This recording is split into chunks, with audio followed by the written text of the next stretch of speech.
Hello সবাই, কেমন আছো? তো আজকে আমরা প্যাশন ফ্রুট মাখা করতে চলেছি।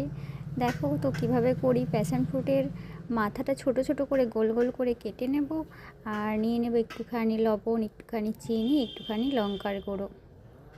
এবারে আমরা একটা ছোট্ট চামচ দিয়ে প্রত্যেকটাতে একে একে চিনি একটুখানি করে দিয়ে দেবো। আমি এদিকে প্রথমে চিনিটা দিয়ে দিলাম, চিনিটা একটু গলতে সময় লাগবে যেহেতু।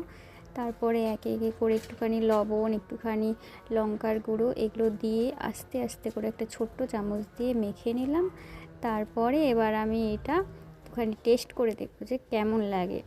তো সত্যি বলতে এটা ভীষণই টেস্টি হয় খেতে। তোমরা যারা যারা এখনও খাওনি, এটা একবার হলে ওইভাবে বানিয়ে খেয়ে দেখো। আর ভিডিওটা যদি এই পর্যন্ত তোমাদের ভালো লাগে, একটা লাইক, কমেন্ট অ্যান্ড সাবস্ক্রাইব করে দিও। তো আজকের পর্যন্ত টাটা, সবাই ভালো থেকো।